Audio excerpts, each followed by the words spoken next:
फिर से नया साल आ गया। हम हैप्पी न्यू ईयर विश करते हैं सबको। हैप्पी न्यू ईयर विश तो करते हैं, लेकिन हैप्पी कौन कौन है? बस हैप्पी न्यू ईयर का मतलब कि एक दिन सेलिब्रेशन किए बस हो गया? नहीं, हैप्पी न्यू ईयर का मतलब ये नहीं है। हैप्पी न्यू ईयर मतलब वो पूरा साल ही हमारा हैप्पी हैप्पी हो, ये तो पॉसिबल नहीं है क्योंकि उतार चढ़ाव दुख सुख लगा हुआ है। लेकिन फिर भी हैप्पी होने का एक सिंपल सा तरीका मैं आपको बताती हूँ। हैप्पी होने के लिए ना, जैसे हम सब इंसान है, ह्यूमन बीइंग, तो हमारे ह्यूमन बीइंग होने का ना नेचर है कि हमें ना देने सीखना चाहिए बिना उम्मीद के। कोई भी चीज़, जैसे प्यार सम्मान, कोई दे चाहे नहीं दे, लेकिन हमें देने वाला बनना है। हाँ, तो देते हैं ना तो उसके देने के फ़ायदे होते हैं कि हम जो देते हैं हमारे पास वही आता है। हम सोचते पहले सामने से मिलेगा तब देंगे, लेकिन ऐसा नहीं है।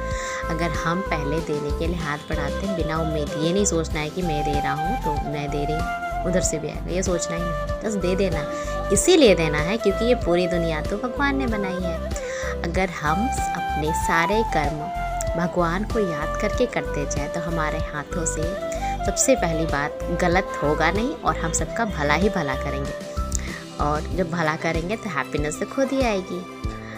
और सारे कर्मा जब उनको डेडिकेटेड है, हम चले खाए पिए कुछ भी करें, कहीं भी काम करें, पढ़ाई लिखाई सब भगवान जी को समर्पित, क्योंकि पूरी दुनिया उन्हीं की है, पूरी दुनिया उन्होंने बनाई है।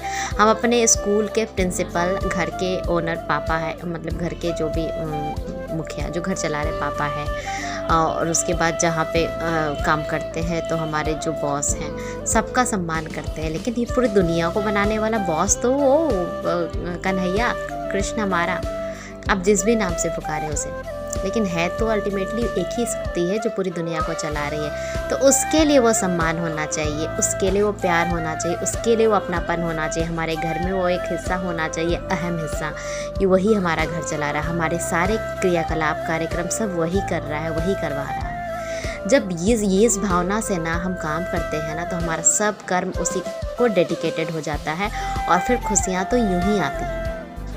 खुशियाँ आने का मतलब ये नहीं कि हमें बहुत महंगे महंगे हर समय हमेशा सामान मिल रहा है, हमारे सुख सुविधा के सामान चीज़ें मिल रही है, नहीं। खुशी मतलब आप दुख भी परेशान भी आपको नहीं भी मिल रहा है तो एक संतुष्टि रहेगी कि नहीं, ये भगवान जी कर रहे हैं, यहाँ से परेशानी का समाधान भी वही निकालेंगे। तो वहाँ एक ठहराव रहेगा, स्थिरता रहेगी, शांति रहेगी कि वो जब दुख दे रहे हैं, मतलब दुख में भी एक सुख का एहसास होगा, एक अनुभूति होगी कि ईश्वर है, वही चला रहा है, वही कर रहा है।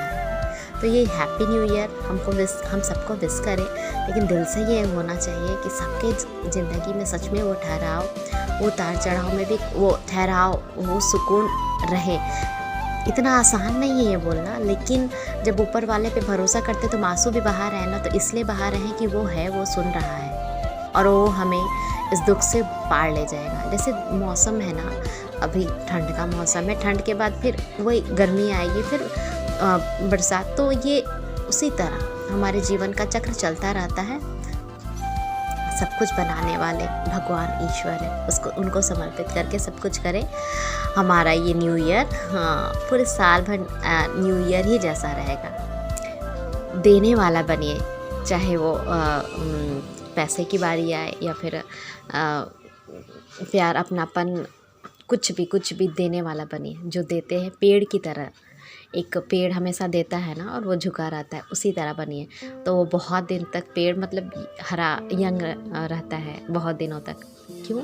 क्योंकि वो देता है बिना किसी उम्मीद के। जब हम देना सीखते हैं ना, तो फिर बिना किसी उम्मीद के भगवान भी हमारे लिए सब कुछ करते हैं। I wish you all a very very very happy new year.